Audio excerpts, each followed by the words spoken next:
Assalamualaikum, adik-adik. Bisa dimulai atau masih nunggu yang lain?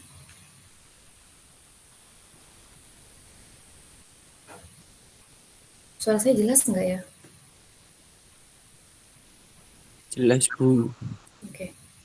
Tinggal berapa orang ini yang belum join?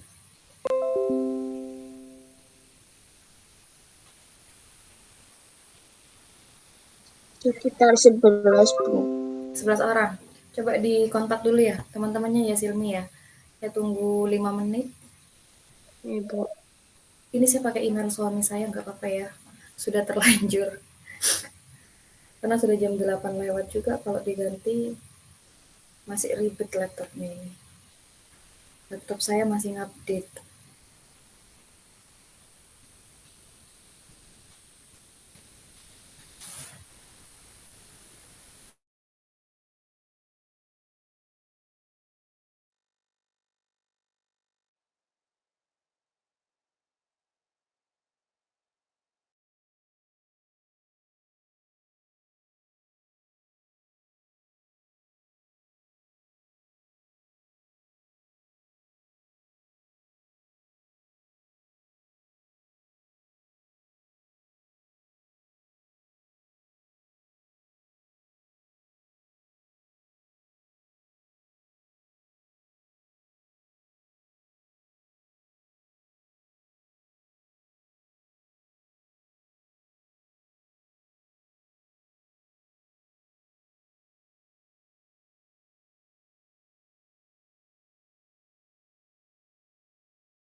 Baik adik-adik, ini sudah mulai lengkap sepertinya ya.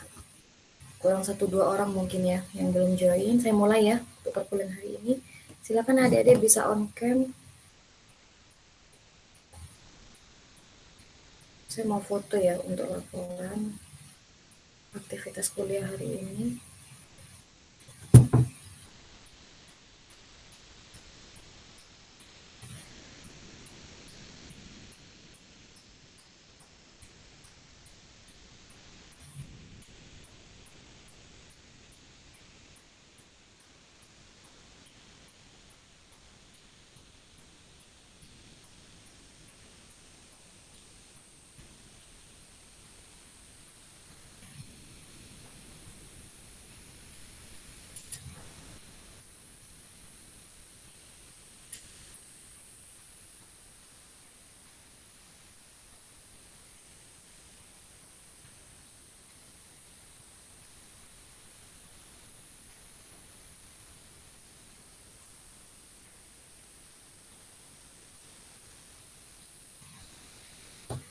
Baik, bismillahirrahmanirrahim. Assalamualaikum warahmatullahi wabarakatuh.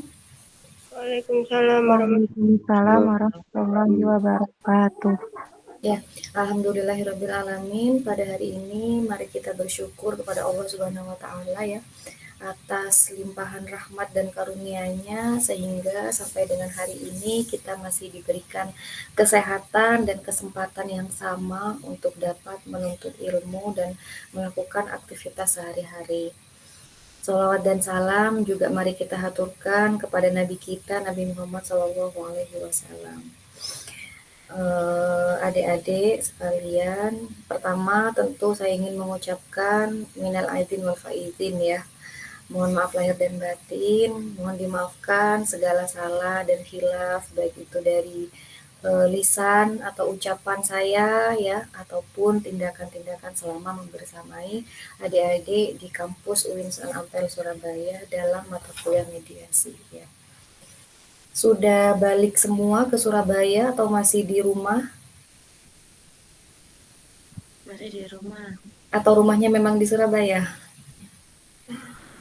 Nggih. Masih di rumah. Masih Bu. di rumah, Bu. Masih mudik ya? Masih di rumah ya? Masih agenda menghabiskan nastar ya? Iya. Langsung saja ya adik-adik, untuk hari ini kita akan membahas 2 materi. Seharusnya hari ini 17 April kita sudah ujian ya, UTS ya. Tapi karena memang sesuatu hal kemarin Ramadan terutama ya, beberapa kali kita nggak ada kelas, jadi UTS-nya mundur. Kemungkinan minggu depan ya, kalau hari ini kita sudah bisa menyelesaikan mata kuliah mediasi, materi mediasi. Materi mediasi terakhir hari ini kan ya, kelompok 7 ya. Nggih, Bu. Iya, Bu. Jadi minggu depan bisa kita agendakan ujian ya, UTS ya. Silakan langsung untuk kelompok 6 bisa kita mulai presentasinya ya. Untuk Baik, Bu. kelompok 6 ini materinya tentang tahapan ya. Proses dan tahapan. Iya, silakan. Nggih, Bu, sebentar.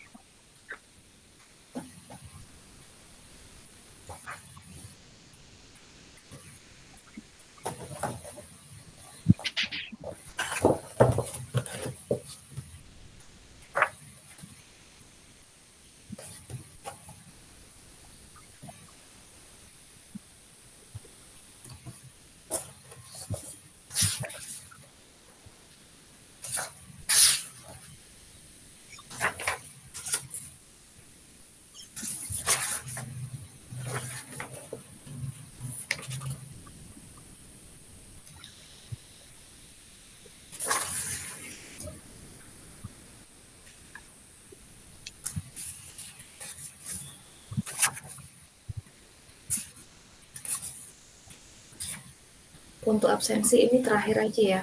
Nanti saya absen terakhir. Diingatkan ya adik-adik ya.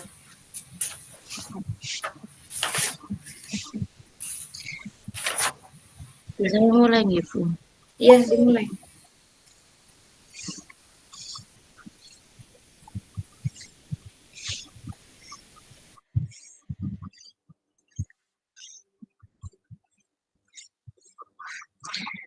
Baik, Assalamualaikum warahmatullahi wabarakatuh.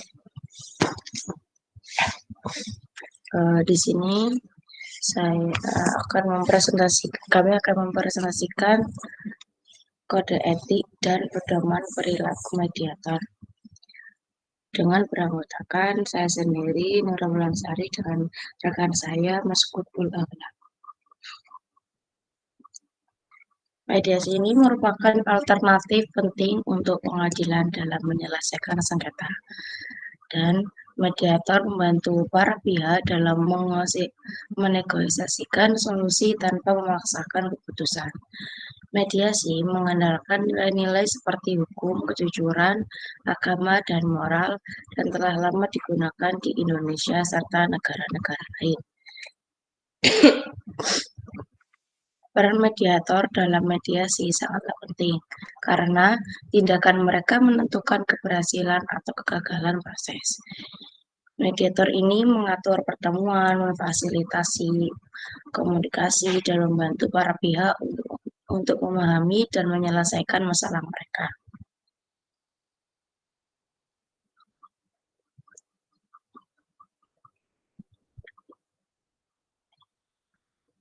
Dalam praktik sering ditemukan sejumlah peran mediator yang muncul ketika proses mediasi berjalan. Peran mediator ini antara lain yang pertama, menumbuhkan dan mempertahankan kepercayaan diri antara para pihak. Yang kedua, menerangkan proses dan mendidik para pihak dalam hal komunikasi dan menguatkan suasana yang baik.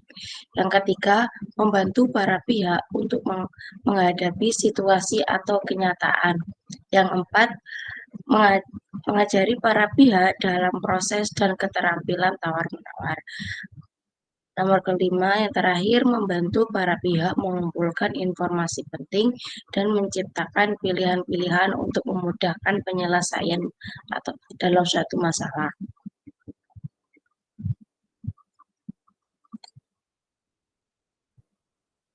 Mediator ini membutuhkan beberapa keterampilan, pendidikan, pelatihan, dan pengalaman dalam menyelesaikan suatu masalah. Peran mereka dapat berkisar dari lemah hingga kuat, tergantung pada kemampuan mereka, dan mediator harus menjelaskan proses mediasi dan peran mereka untuk memastikan resolusi yang efektif. Selanjutnya ada tugas mediator. Tugas-tugas yang harus dilakukan oleh mediator seperti di bawah ini. Yang pertama,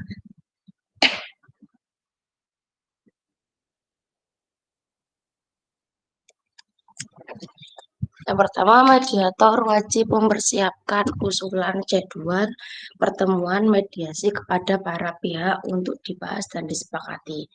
Yang kedua, mediator wajib mendorong para pihak untuk secara langsung berperan dalam proses mediasi. Yang ketiga, apabila dianggap perlu, mediator dapat melakukan kaukus atau pertemuan terpisah selama proses mediasi berlangsung. Yang keempat, mediator wajib mendorong para pihak untuk menelusuri dan menggali kepentingan dan mencari berbagai opsi penyelesaian terbaik bagi para pihak.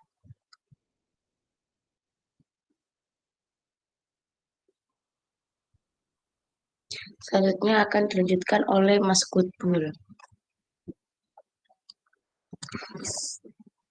Baik, akan saya lanjutkan untuk yang selanjutnya, yakni kewajiban mediator.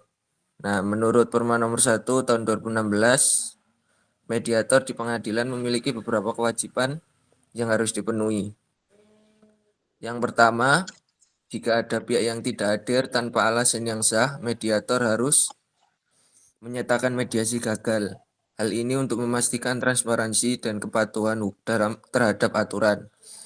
Dan yang kedua, mereka dapat mengadakan pertemuan terpisah jika diperlukan untuk memfasilitasi komunikasi dan menemukan solusi yang memuaskan. Yang ketiga, sehingga proses penyelesaian didasarkan pada pemahaman yang mendalam tentang kebutuhan mereka. Jadi mediator juga harus mendorong para pihak untuk menemukan solusi alternatif yang optimal dan yang menguntungkan bagi kedua belah pihak.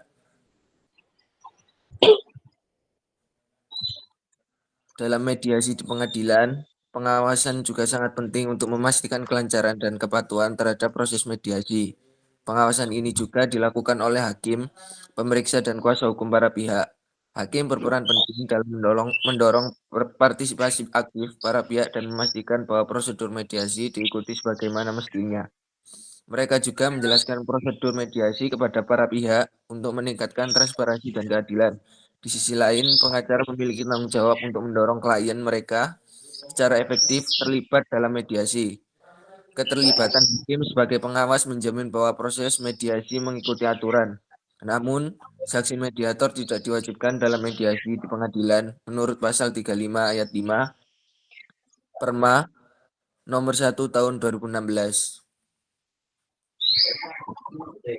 Sekian. Terima kasih.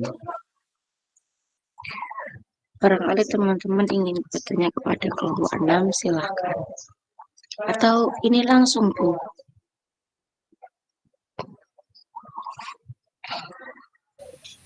Coba pertanyaannya ditampung aja dulu, ya. Boleh teman-teman bertanya, ditampung, nanti dilanjutkan kelompok 7, ya.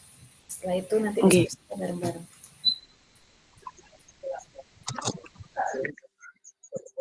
Silakan teman-teman untuk bertanya. Kami buka pertanyaan. Kami buka 3 pertanyaan. Silahkan.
Ini jangan-jangan teman-temannya sudah lupa materi mediasi ini ya.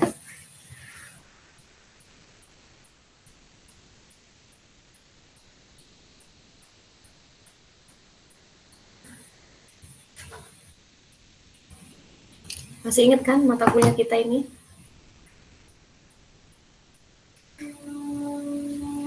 Mediasi, mediator. Apa itu mediator?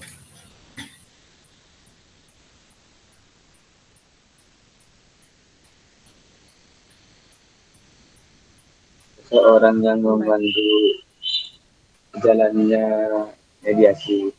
Seorang yang memandu jalannya mediasi. Apa itu mediasi?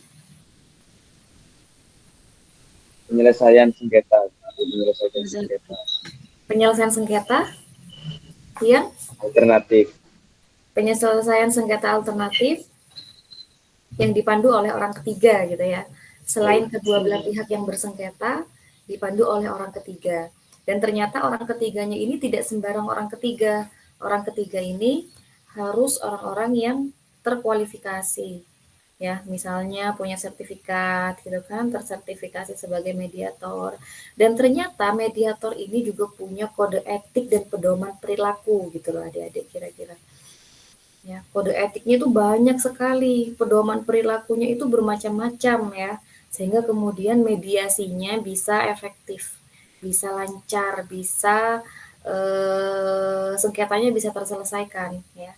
Karena banyak sekali sengketa-sengketa yang terkadang mendapati kebuntuan ya atau deadlock. Nah, itu bagaimana nih seorang mediator bisa memanage aktivitas mediasi sehingga bisa efektif ya. Nah, itu disebut sebagai pedoman dan kode etik mediator. Tadi dijelaskan nih sama teman-temannya, kode etiknya apa saja. Paham nggak ini teman-teman nih? Kalau nggak paham, nggak jelas, atau ada referensi yang lain, silakan disampaikan ya.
Gimana? Nggak ada? Nggak ada tanggapan?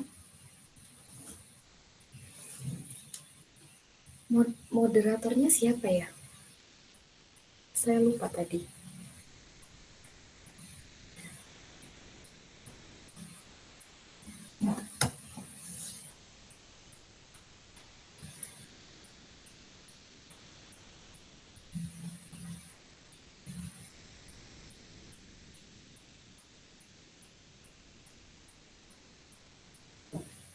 Siapa moderatornya? Belum ya? Terusnya dari kelompok 8, Bu. Oh, dari kelompok Kelompok 8. 8. Siapa sih ini?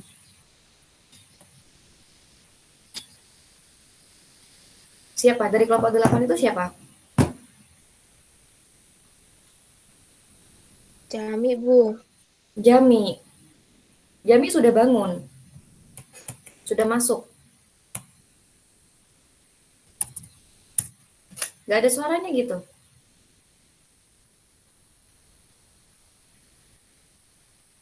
Jami sama Mbak Erika. Mbak Erike. Mana Erike? Iya, Bu. Siapa yang jadi moderator? Erike dah. Apa Jami?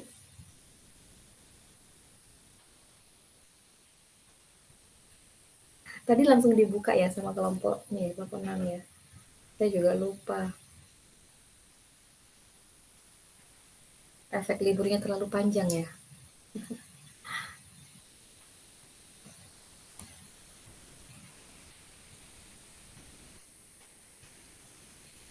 Jami itu belum join ya?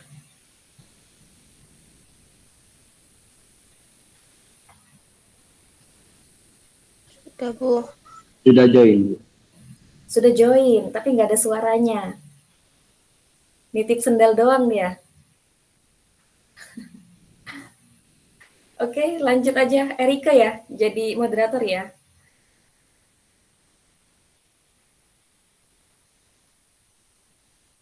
Sama, nggak ada suaranya juga Erika. Oh iya, Bu. Ada? Erika ada? Ya, ada. Oke, yuk dipandu teman-temannya.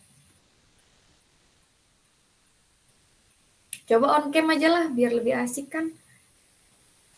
Lama loh kita nggak ketemu kan. Biar kelihatan lagi ngapain gitu kan.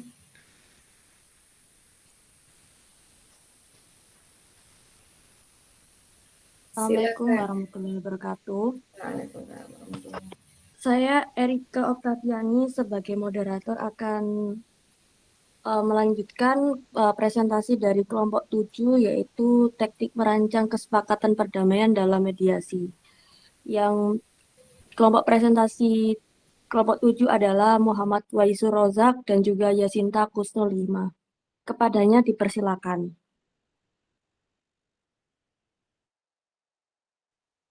Baik, terima kasih.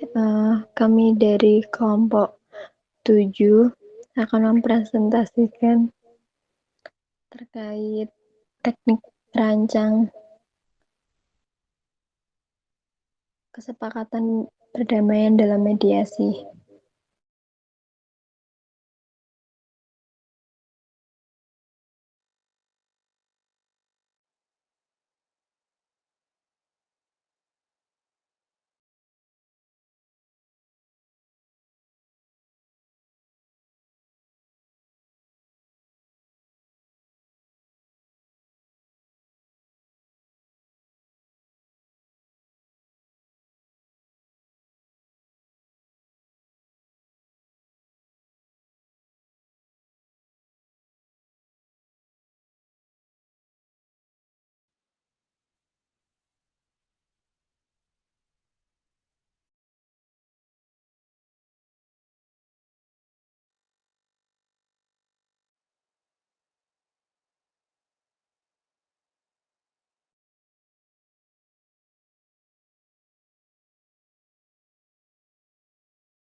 Yang pertama, kelompok kami akan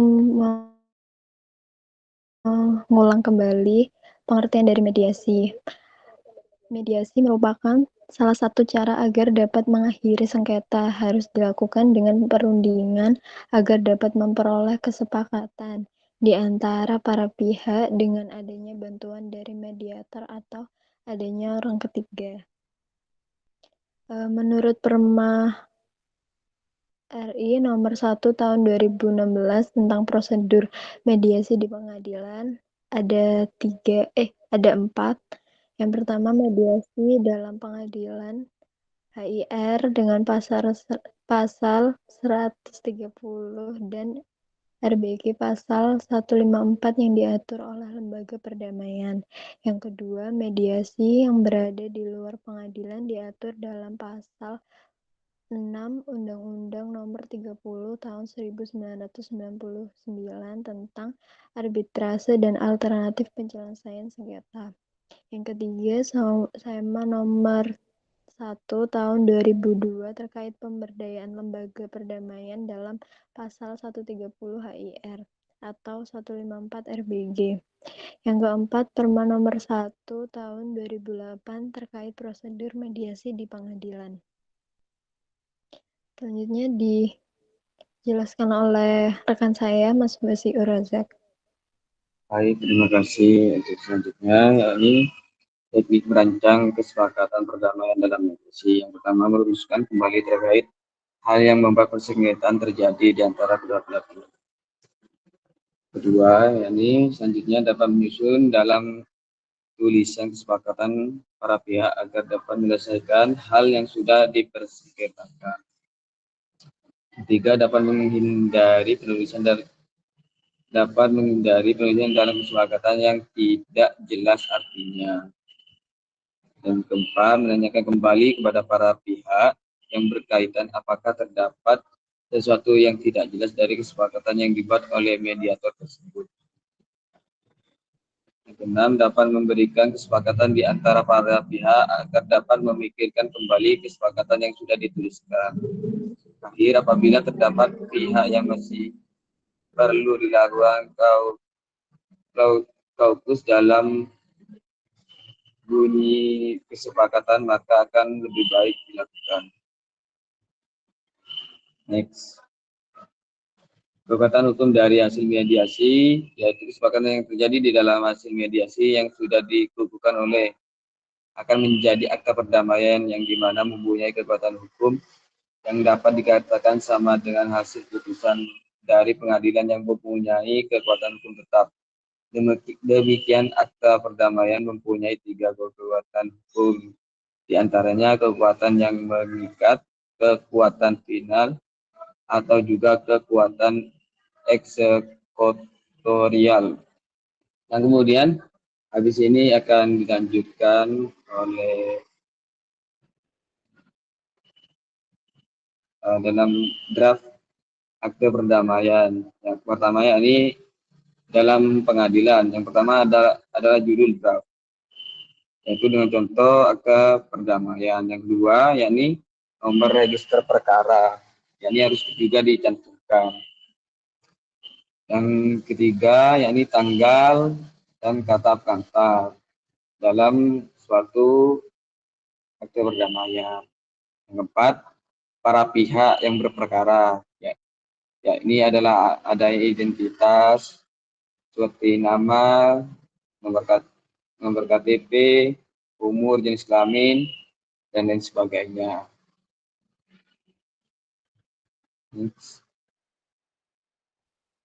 Dan juga ya, dilanjutkan. Selanjutnya ada pernyataan didampingi oleh kuasa hukum penggugat. Yang ketiga, untuk identitas tergugat, seperti identitas yang lain, nama, nomor KTP, umur. Lalu selanjutnya, pernyataan didampingi oleh kuasa hukum tergugat. Dan selanjutnya, kata pengantar para pihak untuk perdamaian. Jadi di sini tuh menerangkan bahwa mereka bersedia untuk mengakhiri persengketaan di antara mereka. Yang selanjutnya, seperti pasal-pasal yang disetujui.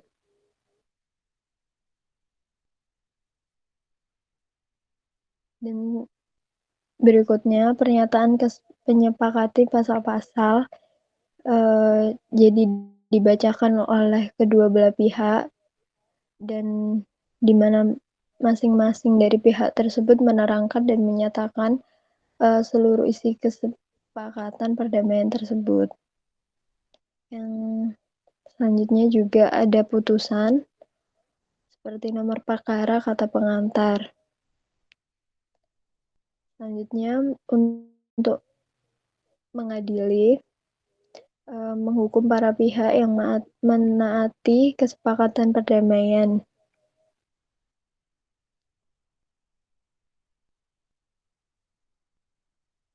Yang terakhir, tanda tangan hakim anggota. Lalu ada uraian biaya yang harus dibayarkan oleh penggugat. Contohnya pendaftaran, biaya proses, biaya pemanggilan, PNBP, materai, dan redaksi. Selanjutnya dilanjutkan oleh Mas Rozak. Ya, terima kasih. Yang kedua yakni ada draft akte perdamaian di luar pengadilan. Tentunya ada juga contoh draftnya, yakni adalah akte perdamaian atau akte pandading. Yang kedua, tanggal draft atau akte perdamaian. Contohnya terdapat hari, tanggal, bulan, dan tahun. dan ada para pihak. Tentunya ini ada Nyonya Rusmina SPD dan lain sebagainya. Dan penjelasan para pihak ini sebagai apa, misal sebagai penggugat ataupun yang tergugat.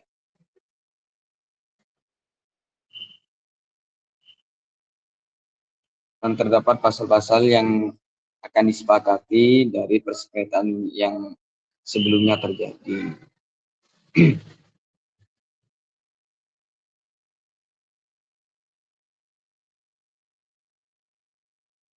Dan ditandatangani oleh para pihak untuk menyepakati atau menjadi tanda bahwasannya perdamaian ini telah terjadi atau telah disepakati. Mungkin itu saja dari kelompok kami. Kami membuka kurang lebih 3 pertanyaan untuk teman-teman. Silakan untuk bertanya.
Silakan teman-teman untuk bertanya karena waktunya terbatas 15 menit.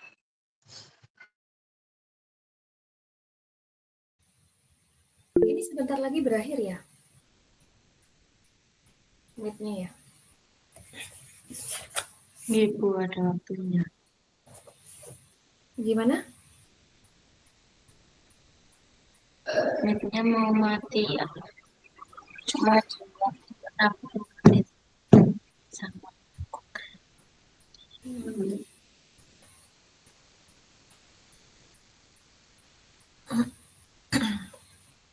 Itu ada pertanyaan dari Jami itu.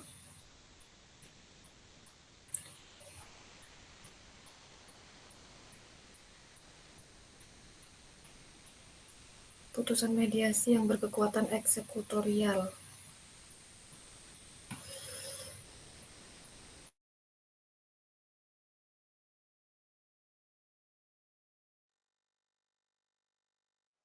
Izin menjawab dari pertanyaan Jami. Yang dimaksud dengan eksekutorial itu, yakni langsung dapat dilaksanakan tanpa melalui pengadilan dan bersifat final serta mengikat para pihak untuk melaksanakan putusan tersebut. Gimana Mas Jami? Apakah sudah terjawab? Baik, terima kasih.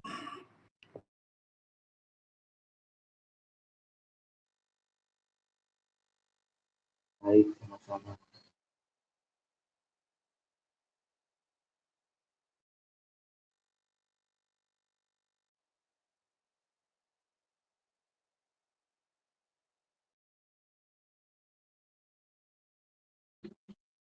Silakan pada teman-teman yang lain.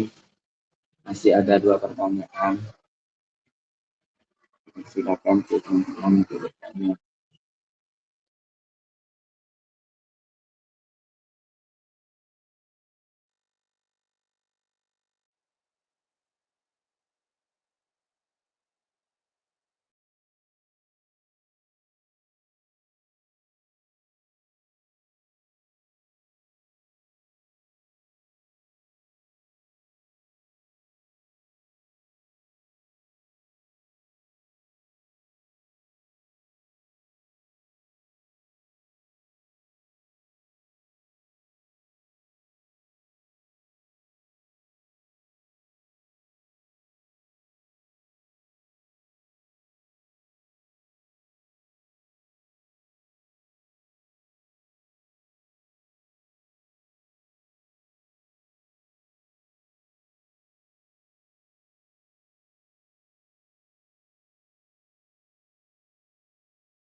Kenapa sih nggak disampaikan langsung pertanyaan-pertanyaannya itu loh? Kalian ini sariawan apa gimana? Kayak anak semester 1 ya, malu-malu gitu ya. Agus Romli, Mohon mana? maaf Bu, suaranya agak serak. Coba Agus Romli, sampaikan secara langsung apa coba pertanyaannya.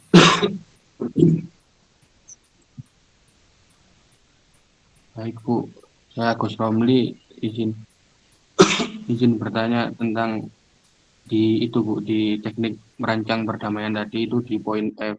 Nah di poin F itu saya masih belum paham Bu terkait poin F itu. Di bagian apabila terdapat perlu dilakukan kaukus dalam merumuskan bunyi dalam kesepakatan, maka akan lebih baik dilakukan. Nah, itu saya masih belum paham, Bu, di teknik merancang itu, di bagian poin F. Mungkin itu saja, Bu. Oke, pertanyaannya untuk kelompok berapa ini? 7 ya?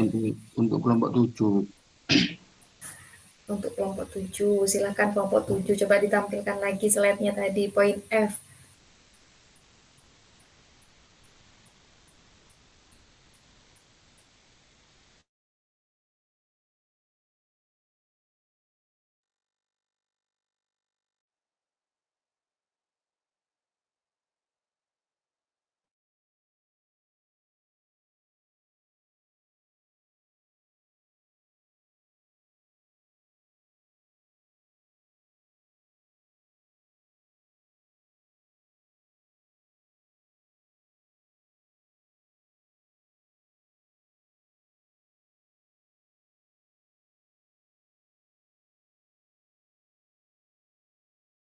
Mana kelompok 7? Ya, izin jawab dari pertanyaannya Mas Agus. Nah, yang dimaksud kaukus itu adalah pertemuan ya Mas. Pertemuan antara yang bersengketa tadi. Jadi jika dalam bunyi atau kesepakatannya itu kurang disepakati atau kurang pas antara kedua belah pihak, maka itu dapat dilakukan kaukus atau pertemuan kembali untuk meninjau bunyi dari kesepakatan tadi. Gitu. Sekiranya kayak ini kayaknya kurang, ini kayaknya lebih condong pihak tergugat misalnya atau pihak yang satunya, itu bisa ditinjau kembali dengan melakukan kaukus. Nah, kaukus itu sendiri adalah pertemuan antara dua belah pihak dan mediator. Mungkin gitu. Izin menambahi, dari tujuan kaukus ini dapat memberikan kesepakatan bagi pihak-pihak tersebut untuk berbicara secara terbuka dengan mediator tanpa kehadiran pihak lainnya. Diketahui juga dalam merumuskan bunyi kesepakatan juga ada kaukus yang mempunyai beberapa manfaat seperti memfasilitasi komunikasi. Kaukus ini mungkin digunakan untuk para pihak berbicara secara terbuka dan membantu pihak untuk menyampaikan rasa khawatir, kebutuhan, atau preferensi mereka yang lebih jelas. Yang selanjutnya juga meningkatkan kreativitas, dapat didiskusikan lebih mendalam tentang opsi-opsi penyelesaian yang mungkin belum dipertimbangkan sebelumnya. Selanjutnya juga dapat memfasilitasi negosiasi. Dalam beberapa kaukus, ada pihak yang merasa sulit untuk berkomunikasi secara langsung dengan pihak lainnya. Jadi melalui kaukus ini, mediator dapat membantu meredakan ketegangan dan memfasilitasi negosiasi di antara pihak-pihak tersebut. Bagaimana Mas Agus?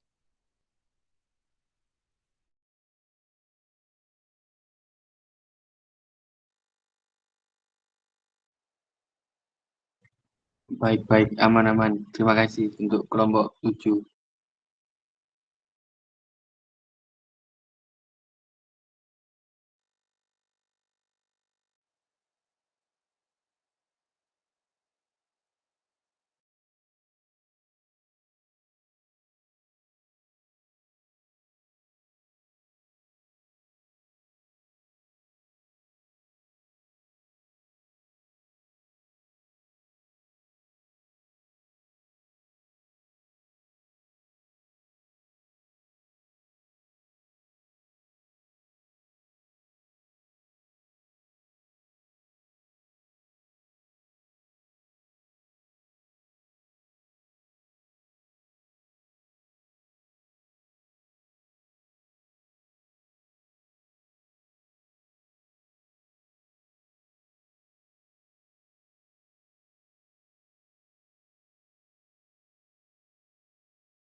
Tinggal satu pertanyaan teman-teman yang bisa dilaksanakan.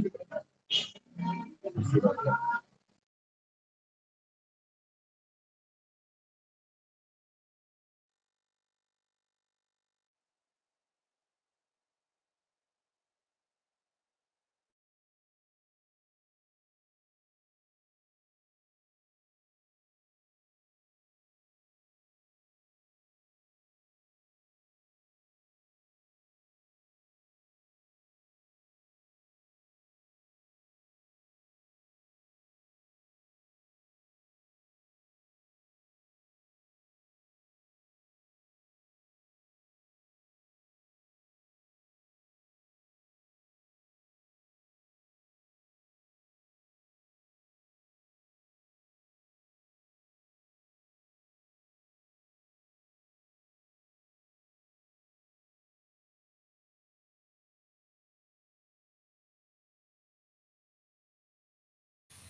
Gimana, sudah diskusinya?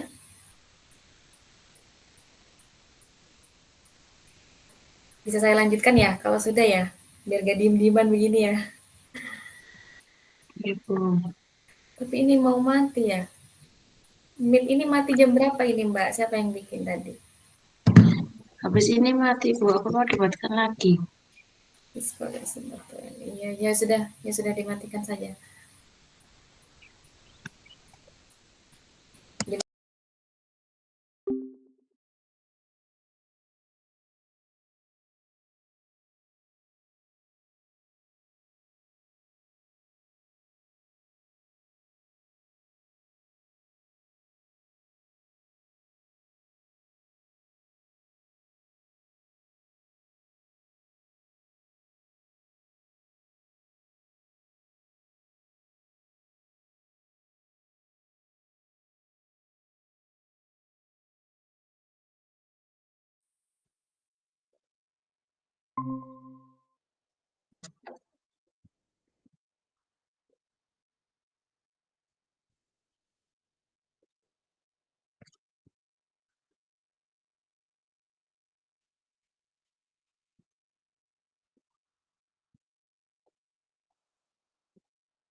Baik, saya lanjutkan ya, adik-adik ya.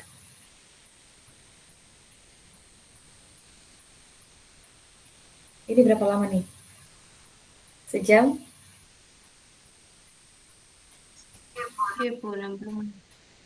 Gimana Mbak? Nggih, 60 menit. Harusnya pakai itu tadi ya, pakai nge di GCR ya. Cuman tadi saya nggak siap. Baik, adik-adik, saya lanjutkan ya tentang kode etik dan pedoman perilaku mediator. Ya, saya Saya melihat hari ini adik-adik lebih pasif dari biasanya. Biasanya ramai di kelas, tertarik dengan materi ini, materi mediasi. Nggak tahu nih kenapa nih, apakah faktor karena daring, atau karena masih di rumah, atau sedang ada aktivitas yang lain, saya tidak tahu ya. Tapi intinya ya semoga hasil pembelajaran hari ini tetap efektif ya, tidak mengurangi nilainya, ya, esensi dari apa yang kita bahas hari ini ya, dan adik-adik bisa memahami ya. Jadi kode etik dan pedoman perilaku mediator, saya belum lengkap sebenarnya, ini materinya ini belum selesai, baru saja saya buat ya. Jadi mediator ya, sekali lagi saya review adik-adik, mediator itu adalah kalau menurut Perma ya, nomor 1 tahun 2016, hakim ya, hakim atau pihak lain yang memiliki sertifikat ya sebagai mediator. Secara administratif dia punya sertifikat ya. Dia adalah pihak yang netral ya. Itu syarat penting juga ya, syarat yang juga penting selain memiliki sertifikat, dia adalah pihak yang netral, yang membantu para pihak dalam proses perundingan, ya, guna mencari berbagai kemungkinan penyelesaian sengketa tanpa menggunakan cara memutus atau memaksa suatu penyelesaian. Jadi seorang mediator ini adalah pihak ya, pihak yang berupaya untuk membantu mencari kemungkinan-kemungkinan penyelesaian sengketa, bukan pihak yang memutus suatu perkara ya, bukan, beda ya antara mediator dengan hakim. Nah, jadi syaratnya sebenarnya syarat secara administratif memang seorang mediator ini harus punya sertifikat ya, atau kalau dia nggak punya sertifikat gimana, boleh selama dia adalah hakim ya. Hakim tanpa memiliki sertifikat mediator itu boleh menjadi mediator atau memandu aktivitas mediasi. Ya, itu berdasarkan pada Perma nomor 1 tahun 2016. Sampai di sini jelas suara saya? Jelas, Bu. Ya, baik, bisa dipahami ya adik-adik ya. Itu mediator. Jadi mediator ini tidak sembarang orang, tapi orang-orang yang sudah memiliki sertifikat atau dia sebagai hakim ya.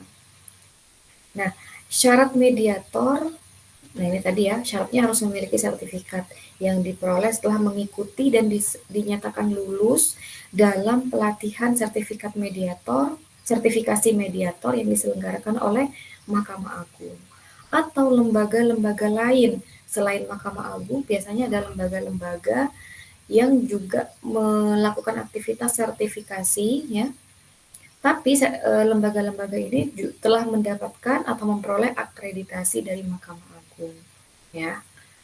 Itu.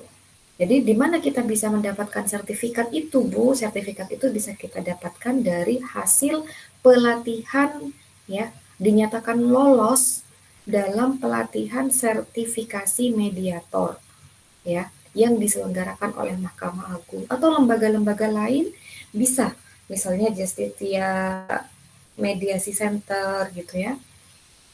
Boleh, asalkan lembaga-lembaga tersebut sudah memperoleh akreditasi dari Mahkamah Agung. Ya.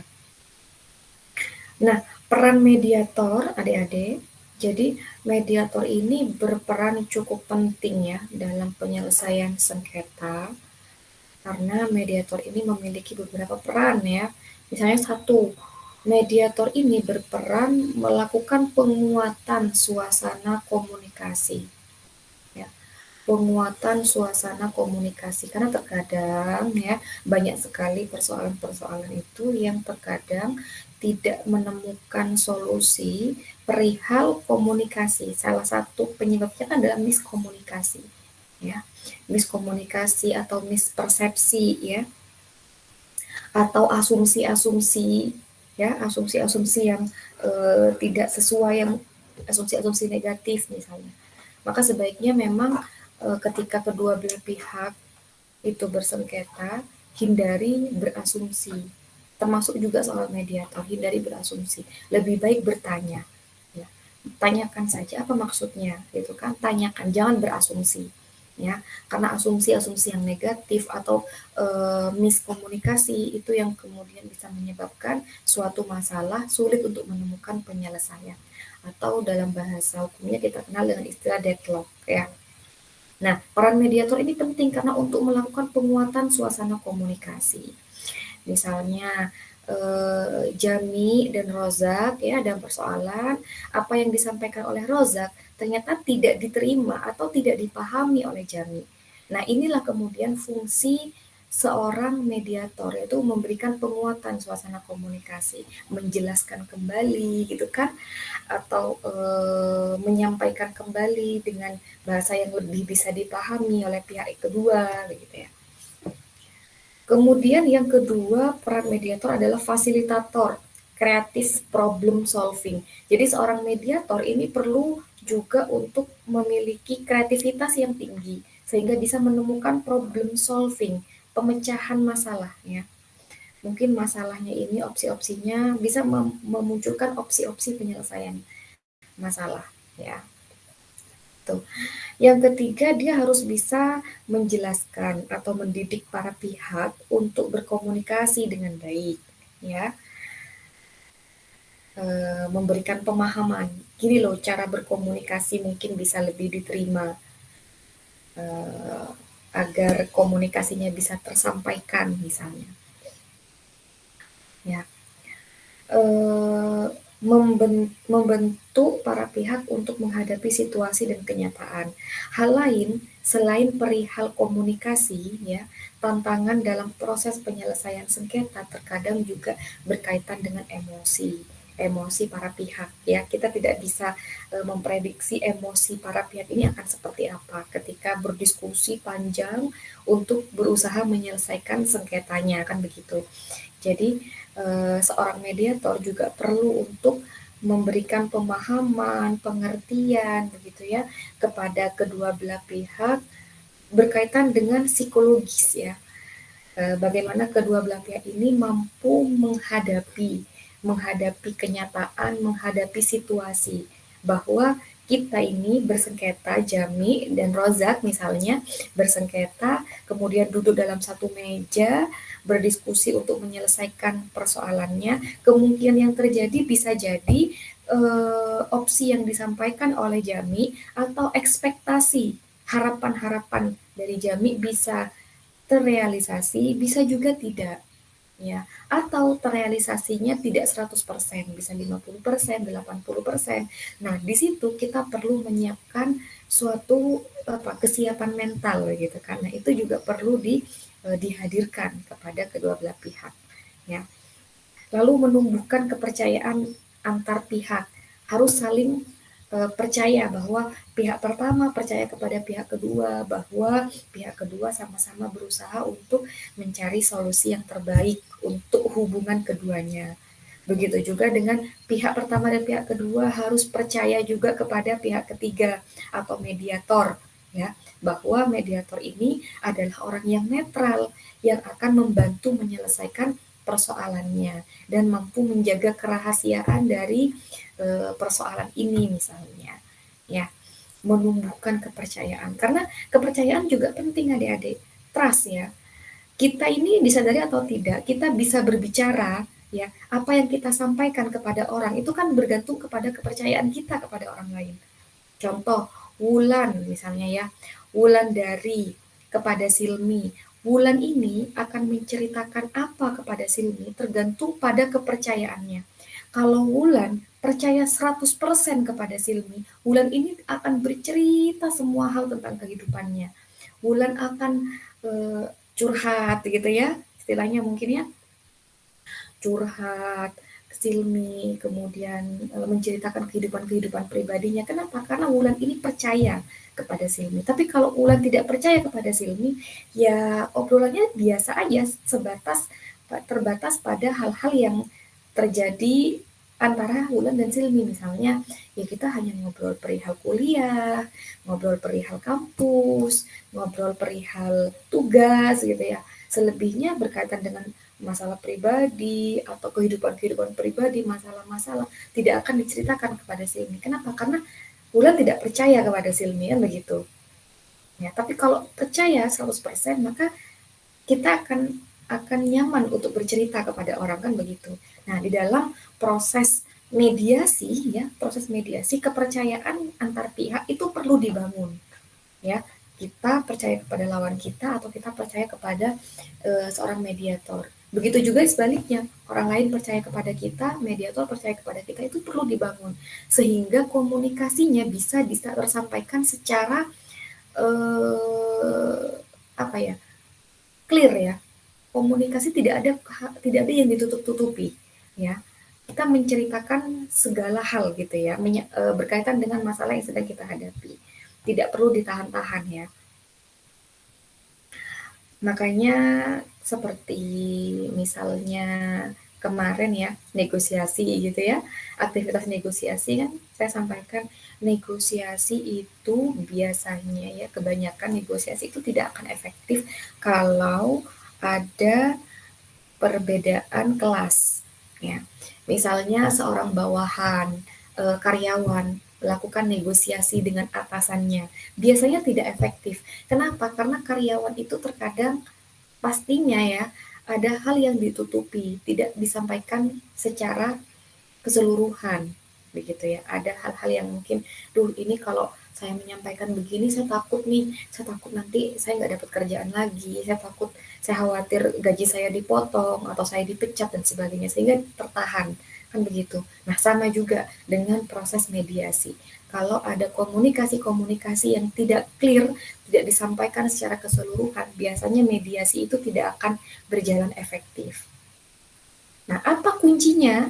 Itu tadi, satu, harus bisa teknik berkomunikasi, yang kedua kepercayaan. Ya, kepercayaan. Kemudian controlling pada proses dan penegasan aturan dasar mediasi. Ini juga peran dari mediator. Mediator itu harus memahami betul tentang aturan-aturan dasar mediasi, ya, aturan-aturan mediasi. Nah, perannya di sini adalah melakukan controlling. Aktivitas mediasi yang dilakukan ini apakah sudah sesuai dengan aturan dasar atau aturan main dari mediasi, sehingga ketika nanti ada output berupa akte perdamaiannya ini bersifat eksekutorial tadi ya, dapat dilaksanakan atau berkekuatan hukum begitu ya. Itu. Sampai di sini ada yang ditanyakan? Atau saya terlalu cepat?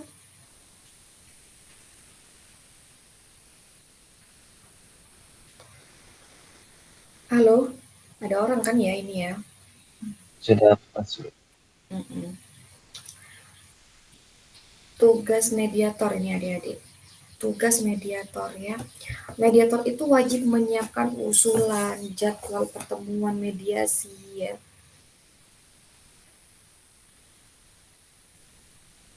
Pada para pihak. Kemudian apalagi secara teknis ya. Mediator itu wajib mendorong para pihak untuk secara langsung berperan dalam proses mediasi.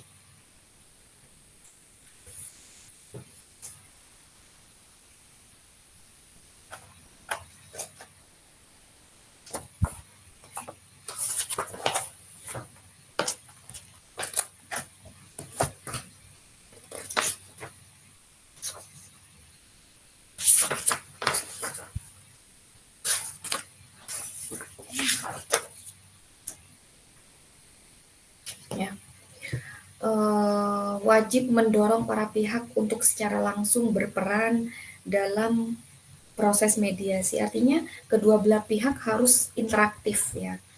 Interaktif antara pihak pertama, pihak kedua itu perannya sama-sama boleh mengusulkan pendapatnya, opsi-opsi penyelesaian sengketa begitu ya. Jadi tidak ada yang dominan dalam hal aktivitas mediasi ini. Tidak ada yang dominan, bukan berarti mediator yang punya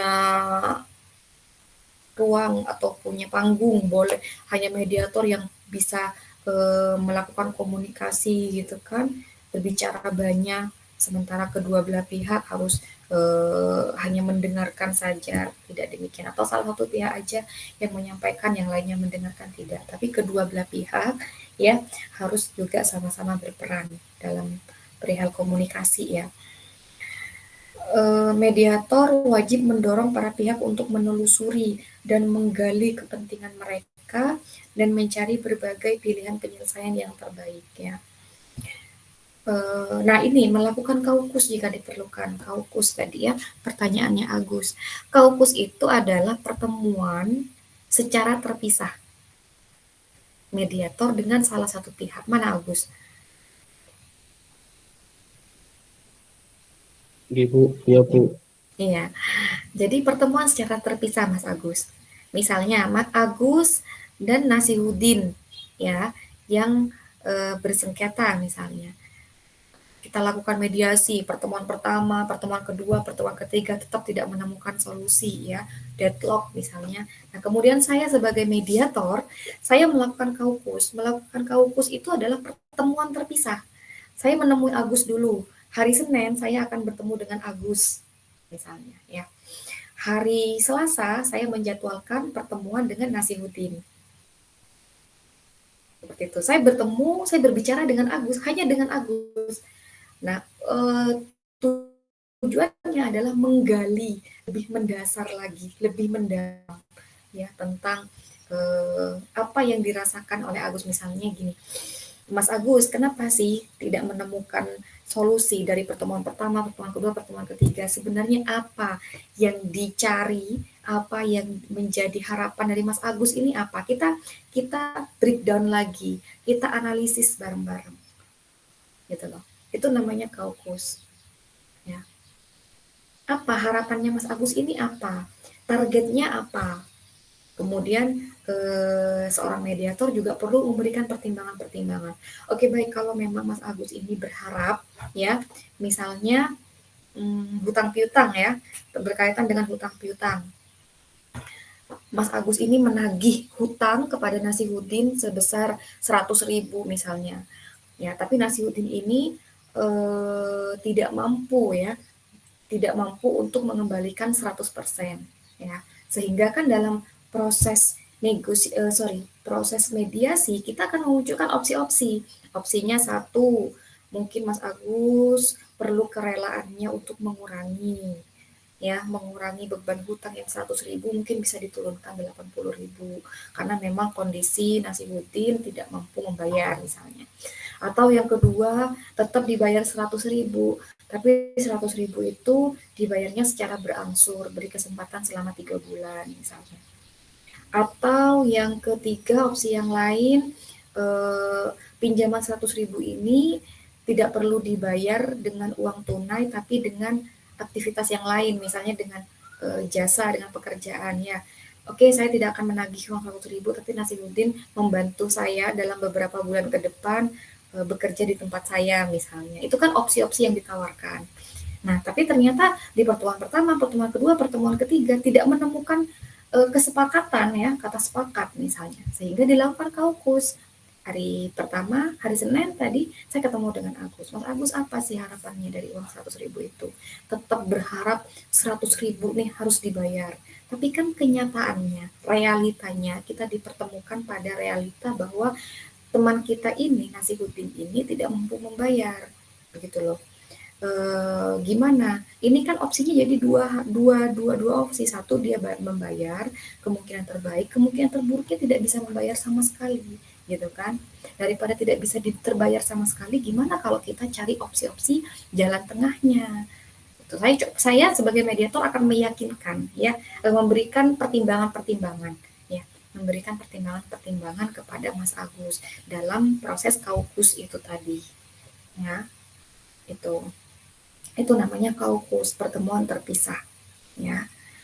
Nah, tapi kedua belah pihak ini tahu bahwa kita sama-sama bertemu tanpa pihak lain ya. Misalnya Nasihudin tahu kalau saya bertemu dengan Agus. Agus tahu kalau saya melakukan kaukus dengan Nasihudin, tapi ketiganya ya sama-sama saling percaya, keduanya saling percaya bahwa tugas dari mediator, kode etik dari mediator ini adalah netral. Tidak boleh ada aktivitas-aktivitas untuk mempengaruhi, apalagi mempengaruhi yang memberikan dampak ya, memberikan dampak atau memberikan keuntungan pribadi terhadap mediator. Ya. Komitmen itu harus tersampaikan secara jelas ya. Itu Kaukus, paham ya Kaukus ya?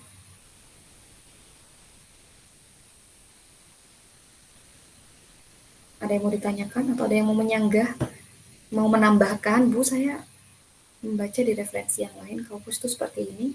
Ada?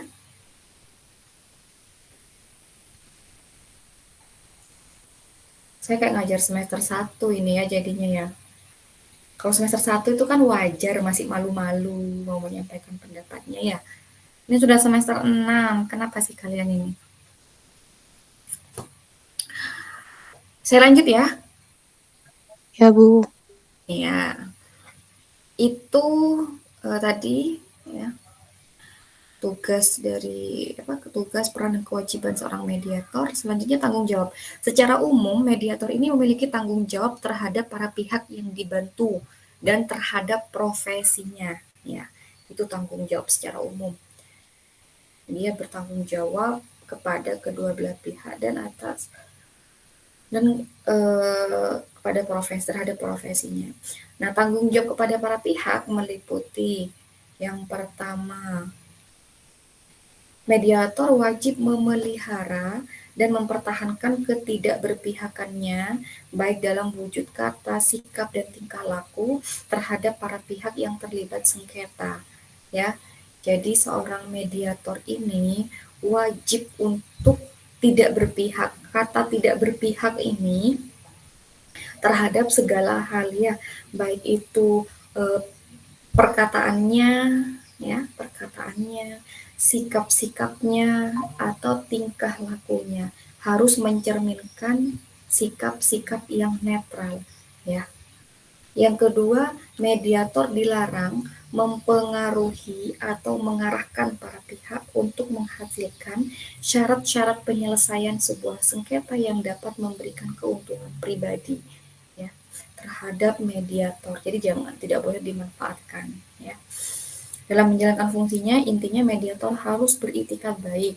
Dia tidak berpihak dan juga tidak mempunyai kepentingan pribadi atas proses penyelesaian sengketa. Ya. Paham sampai di sini adik-adik?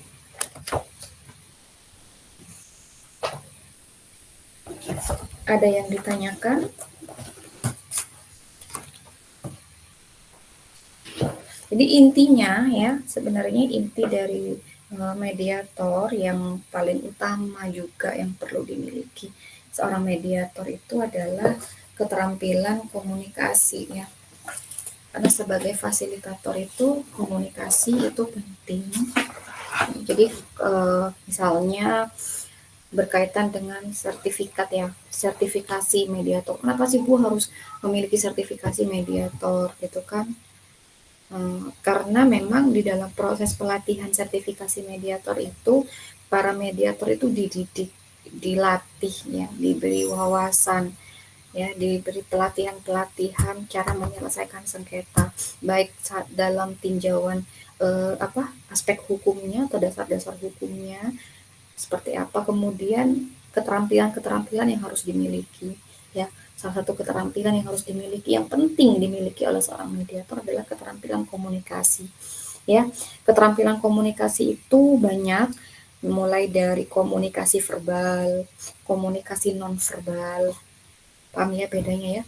Komunikasi verbal itu komunikasi secara langsung, yang disampaikan secara langsung.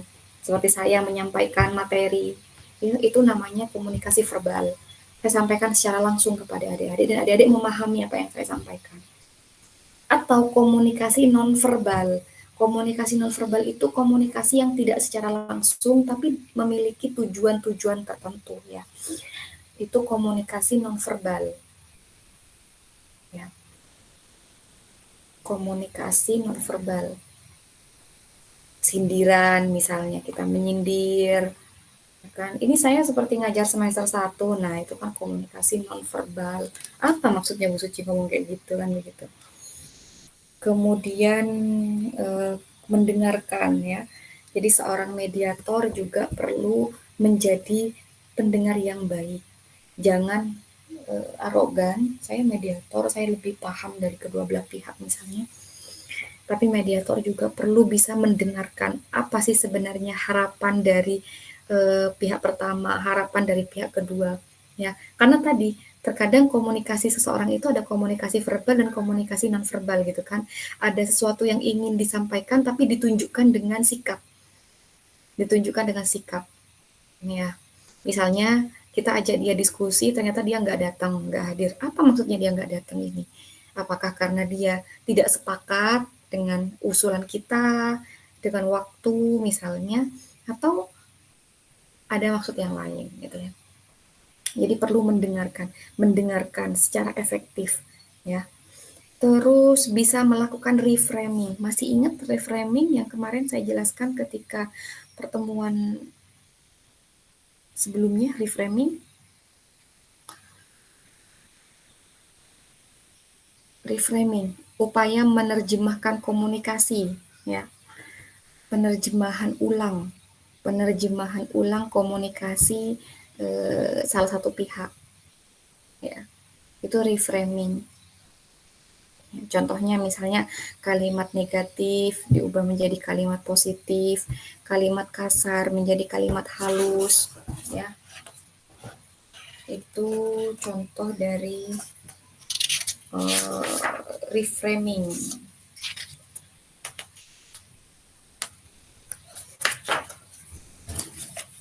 Contohnya reframing.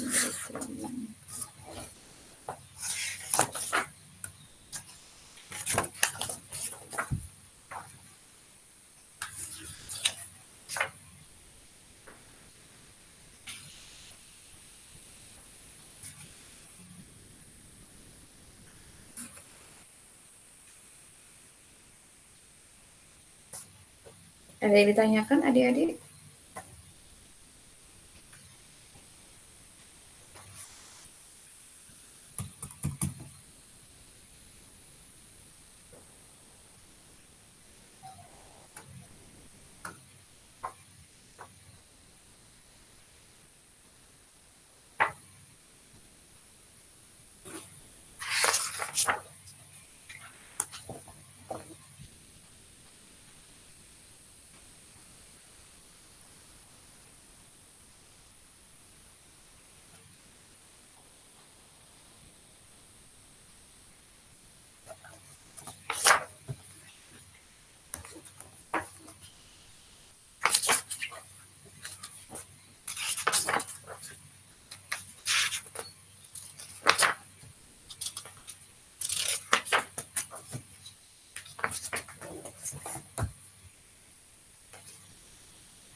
Ada yang ditanyakan?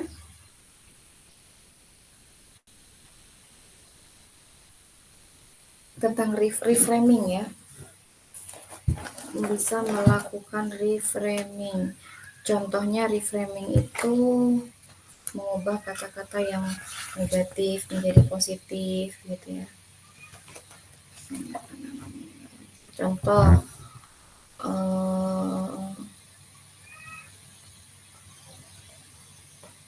misalnya nih pihak pertama menyampaikan ya, kalau dia sedang bertugas dan tidak ada kabar, saya jadi was-was dan merasa tidak dipedulikan gitu ya. Itu kan kata-kata negatif ya.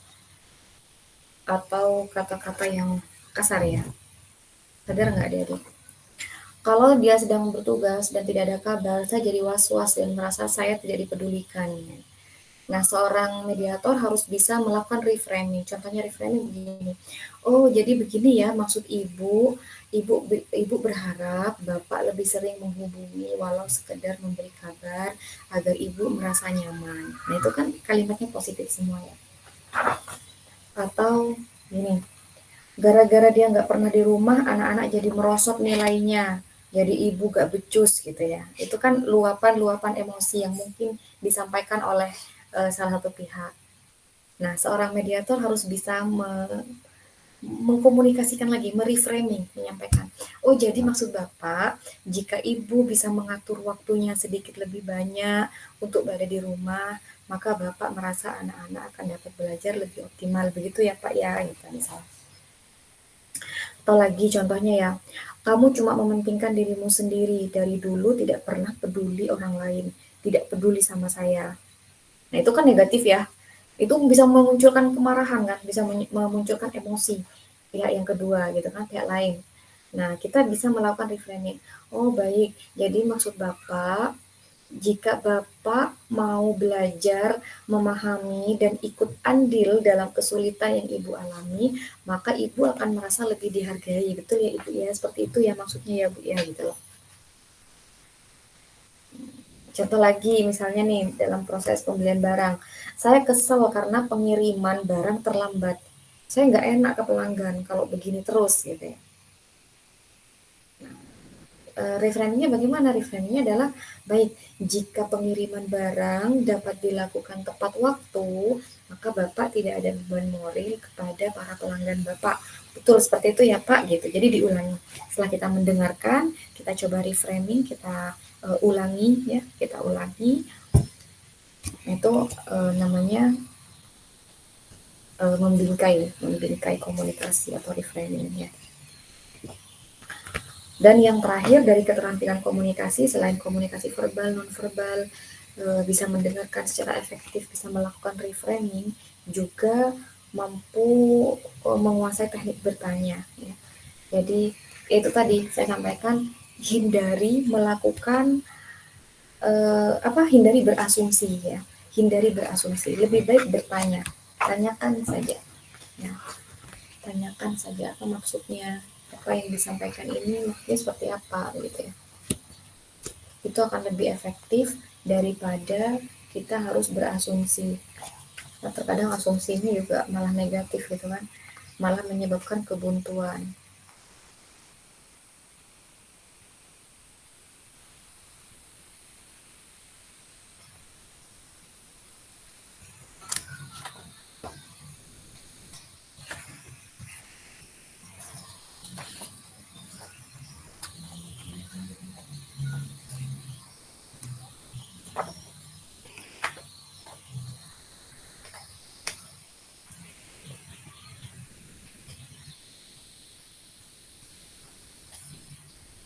Ada yang ditanyakan dari kode etik seorang mediator, adik-adik?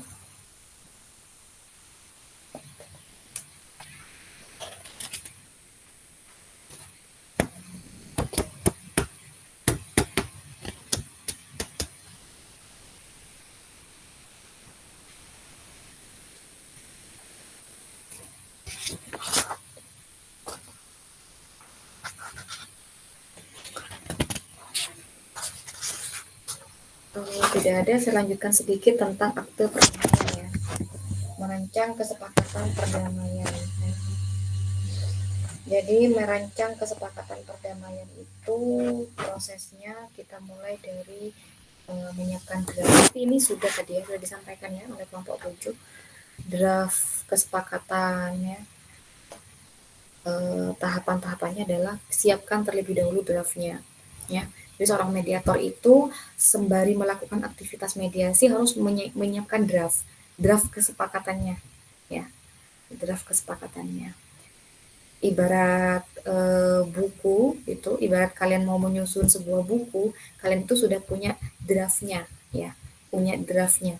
Ada kisi-kisinya, kira-kira apa yang harus yang akan menjadi suatu kesepakatan nantinya.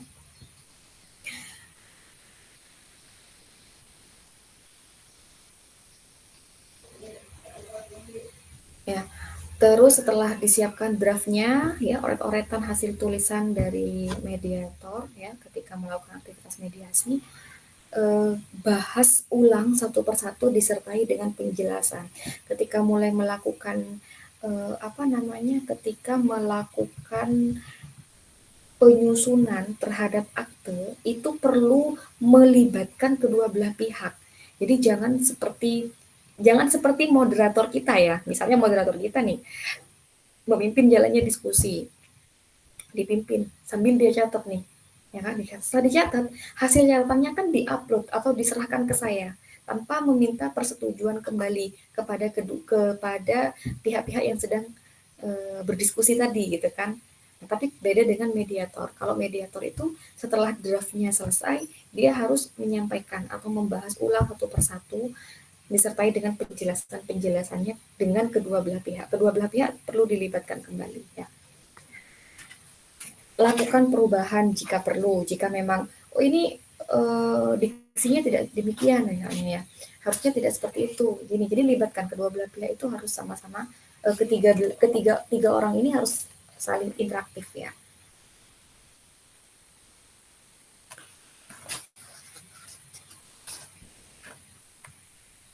Jadi kesepakatan perdamaian itu adalah kesepakatan hasil mediasi dalam bentuk dokumen ya, berbentuk dokumen memuat ketentuan penyelesaian sengketa yang ditandatangani oleh kedua belah pihak ya, dan juga oleh mediator. Nah, kesepakatan perdamaian itu bisa bersifat keseluruhan, bisa bersifat sebagian. Ya. Artinya apa yang menjadi opsi-opsi kita itu bisa dikabulkan secara keseluruhan, tertuang dalam kesepakatan, bisa menjadi sebagian. Ya.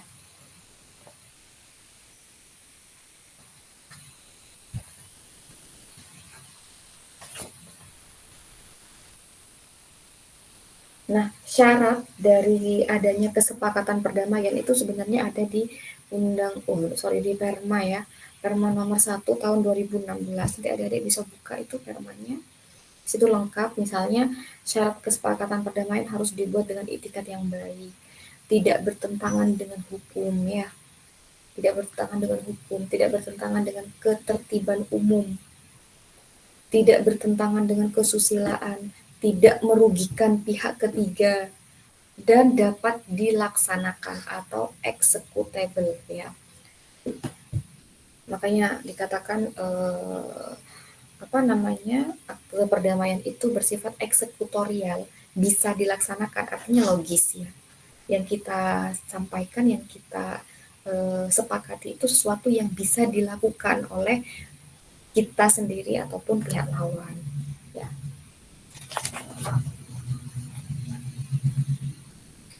Di dalam kesepakatan perdamaian ada pembukaan seperti tadi ya, tadi sudah dijelaskan kayaknya oleh Rozak ya, udah lengkap tadi di PPT-nya, pembukaan, waktu dan tempat ya, identitas ya, kapasitas para pihak, kemudian ada premisnya ya,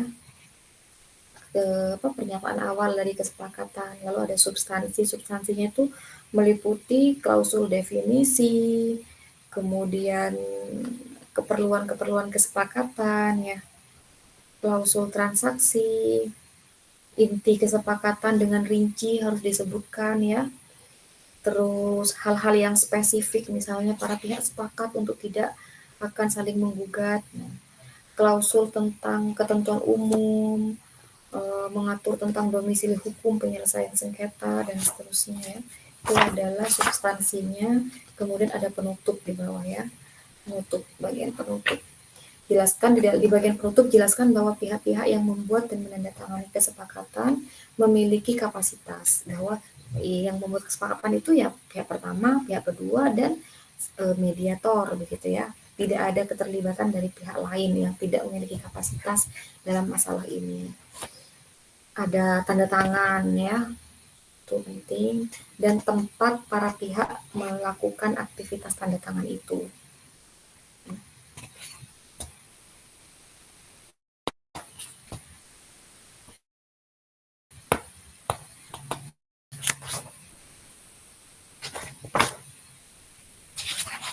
Adik-adik nanti bisa cari ya di internet ya, banyak sekali contoh kesepakatan perdamaian, mulai dari kesepakatan Gonogini, kesepakatan One Prestasi, kesepakatan damai, perdamaian keseluruhan gitu ya, perdamaian sebagian itu banyak sekali contohnya. Di buku juga banyak ya. Saya belum bisa tampilkan di slide.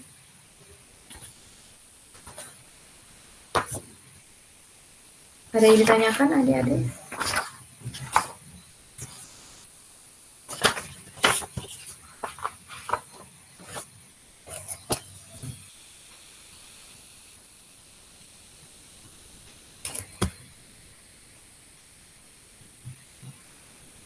Ada yang mau disampaikan atau mau ditanyakan?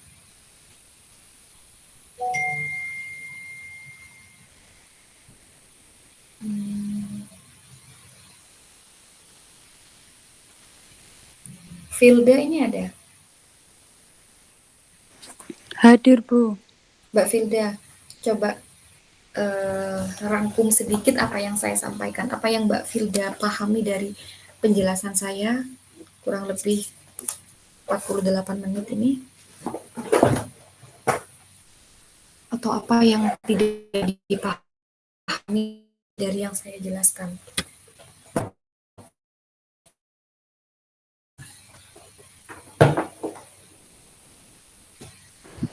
Tadi untuk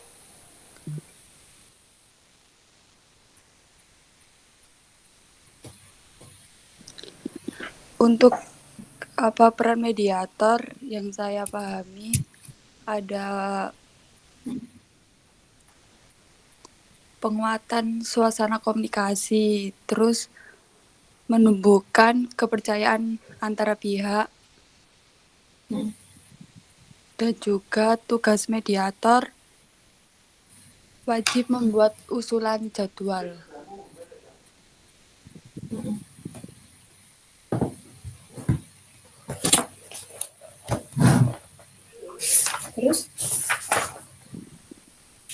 Terus juga mediator wajib mendorong pihak untuk menggali kepentingan mereka untuk mencari penyelesaian yang terbaik bagi para pihak. Selanjutnya, melakukan kaukus.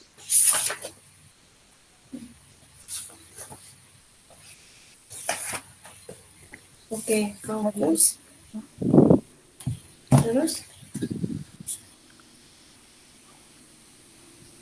Terus ada juga tanggung jawab bagi para pihak.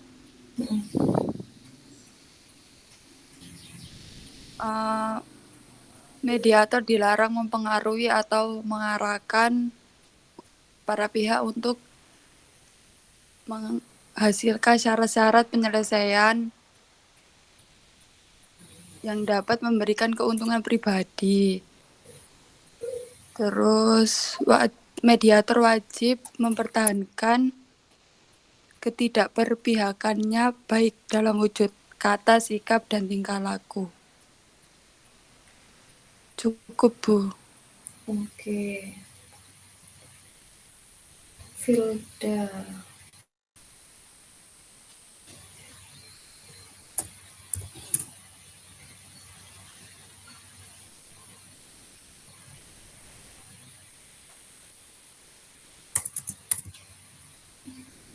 Yang lain?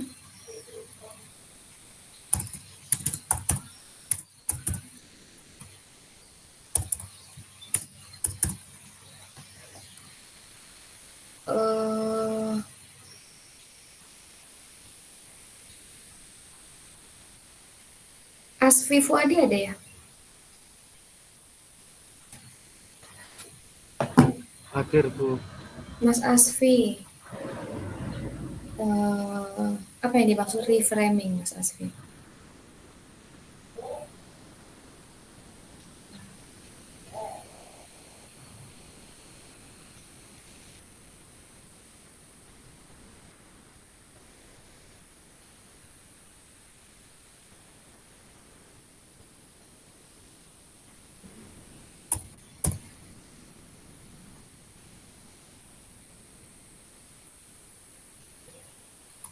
reframing.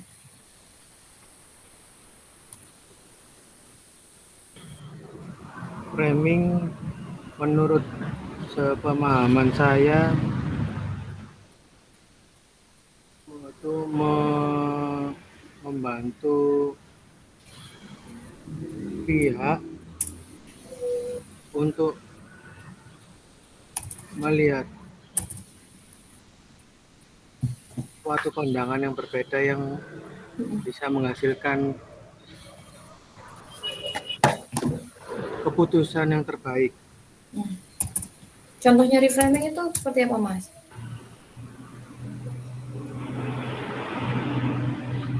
Memberikan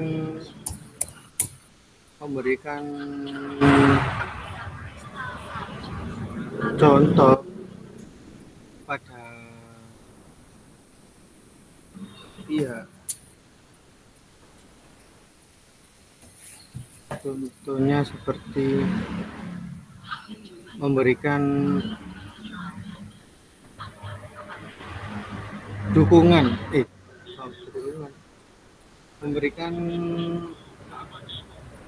memberikan arahan gitu, Bu. Memberikan arahan. Menerjemahkan ya, Mas Asfi ya. Oh, okay. Jadi kalau reframing itu menerjemahkan kata-kata negatif kita ganti menjadi kata-kata positif yang tidak menimbulkan emosi lain, itu namanya reframing. Seperti tadi contohnya ya, saya kesel pengirimannya lambat misalnya ya, ini merugikan saya. Nah itu kan cenderung kasar ya, kata kesel. Itu kan meluapkan emosi.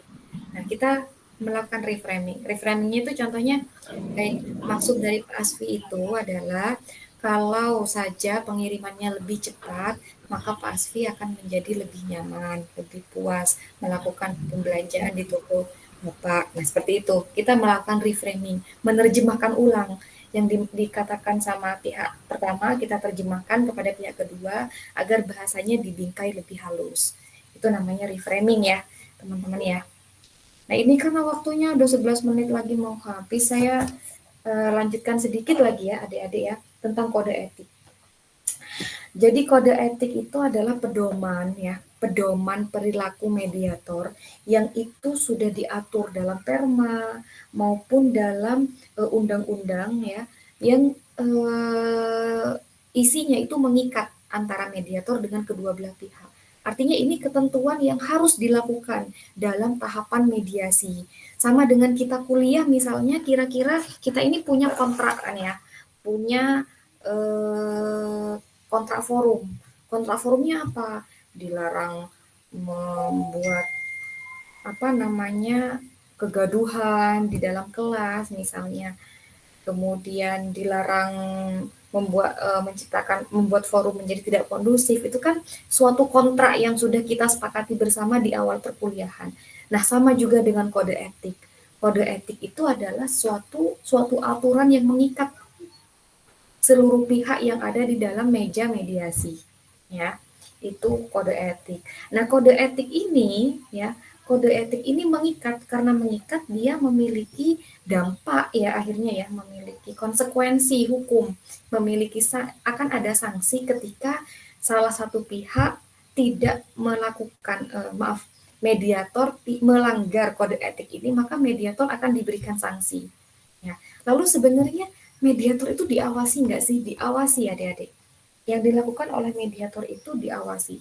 Siapa yang melakukan pengawasan? Yang melakukan pengawasan adalah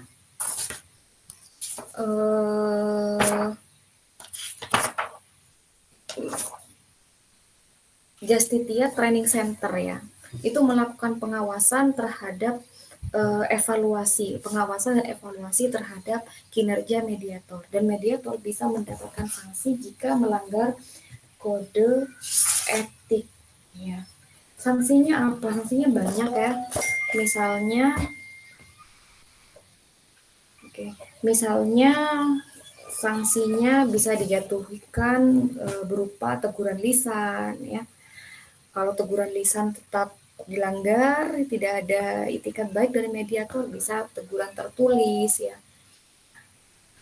Nah, bisa juga penjatuhan sanksi berupa pencoretan nama mediator dari daftar mediator, ya. Setelah apabila seorang mediator telah 2 kali menerima penjatuhan sanksi tertulis, ya.